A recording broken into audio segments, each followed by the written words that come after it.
Yeah. We've got one question here, Corey, for you, coming from Badger and Bournemouth fan. What do you think of Iowa and Wisconsin? What do you think they can do in the new, tougher Big Ten next year? This was a topic Corey and I were going to hit on, but of course, time ran out. We've got plenty of time to talk about Big Ten realignment. Going to be tough for everybody, Mark. Assuming the college football playoff reevaluates who gets bids, and it sounds like they're going to do that, right? And rightfully so, with the disintegration of the Pac-12. I think the Big Ten with what are we heading to? A 12-team college football playoff, right? Am I 12? Is that Yes. right?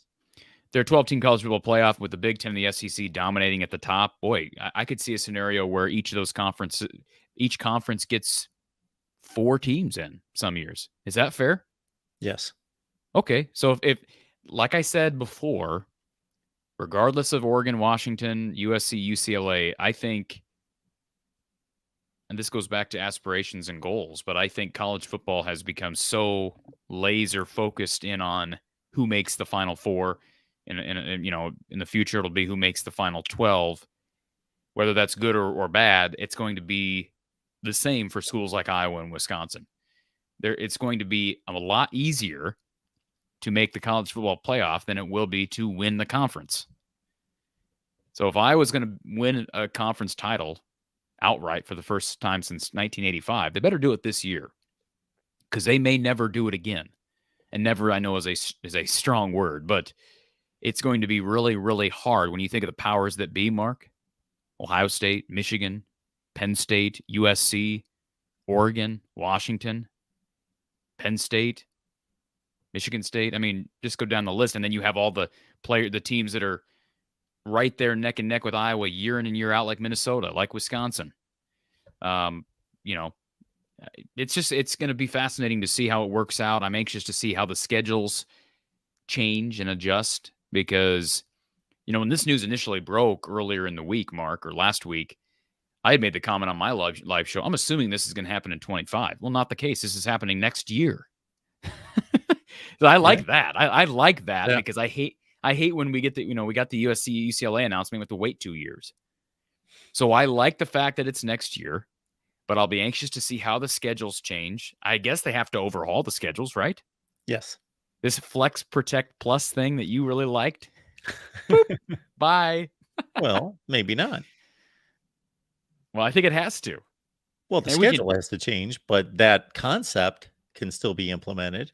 We can talk about that on another day, but I was discussing this with a friend last night, and I just wonder, like, if you end up with, they've got 18 teams in the conference now, right? 18 teams in the conference now. If you can expand to Notre Dame and say you add one Florida school. Maybe that won't happen because of the ACC grant of rights thing. But if they were to be able to add Notre Dame and, best case scenario, Miami, or take any one of the 3, Florida State, Clemson, Miami out of the ACC. Now you've got a 20-team conference. Wouldn't it just make sense to play your division, to play a 9-game division, and then have the champion of each division go to the Big Ten championship game? And you would never play a team from the other division. Listen, you get above 20, you're not going to play every team but every 3 years anyways. Iowa would be playing teams out of conference, not even named Iowa State, more than they would be playing teams in the Big Ten. The only other thing I could think of is there a way you could create like now bear with me on this, and you're free to steal this idea and post it to your show, because I know you never have original content, right, Mark? Yeah, I steal all my ideas. Yes. So what do you think about the idea of like a 5 or 6 game conference schedule? 5 or 6 game conference schedule. Okay. And then like the top 2 or 3 teams from each division. Actually, let's do this a little easier. Make this a simple concept. 6 game conference schedule. Yeah. Then you have the top 2 teams from each division playing a double elimination style of Big Ten playoff. Double eliminate. What is this? Basketball or baseball? Baseball, right? 6-team conference season, Mark. 6-team. What am I saying? 6 week? 6. 6 Yeah. week.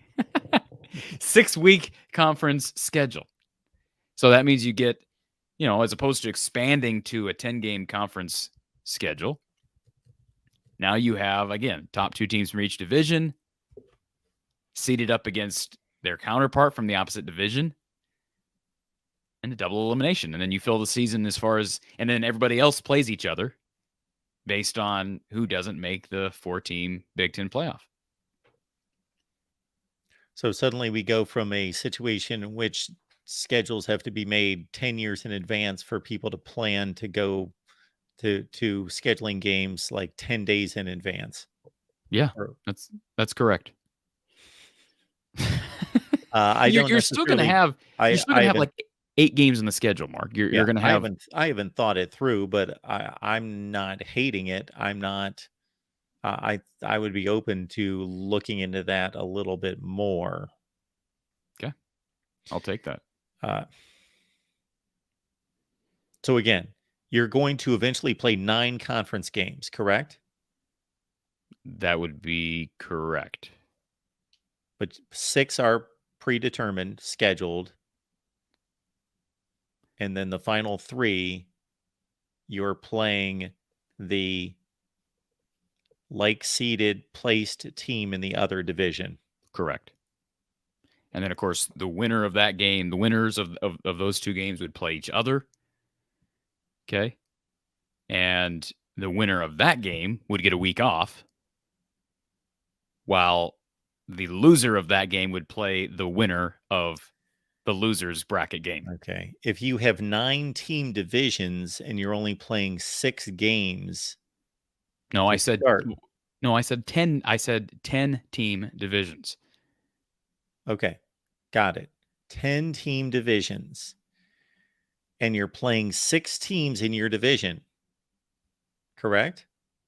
Correct. Before this lunacy starts. Okay, you're playing 6 teams in your division. You're going to be in direct competition with teams that you didn't play in your own division before you start playing these teams in the other division. So what if you have a tie? You could have a tie for the division championship between 2 teams that never played. Correct?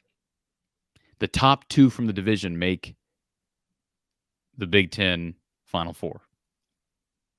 Let's say Iowa and Wisconsin are in the Big Ten Western Division of 10. They both finish 8-1, but they didn't play. Okay. Because not everyone's going to play. They both get in. Get into what? The Final Four. The Big Ten Final Four, Mark. What if there's 3 teams that finish 7-2, tied for, and they didn't all play? That's why we have tiebreakers. There've always been tiebreakers. There always will be tiebreakers. But those tiebreakers currently in college football involve teams that played each other. There are tiebreakers down the line, correct? I think the chances of that happening are probably slim and none. It's not none, because I just came up with a very conceivable situation. There are no divisions, Corey, that are played in college football in which all the teams do not play each other. That's the course of action in a division, for everyone to play everyone to determine the division champion. Okay. Well, we're reformatting what this all looks like. So if we want to go to pods and have 4 or 5 team pods and have the top team from each pod make a Final Four, you can do that too. I am not crazy about playing playoffs within a conference just to get to the playoffs. I'm not saying it's can be avoided. I'm just not crazy about it. How else are you going to sort out a conference championship game when you have 20 teams in the conference? You're not.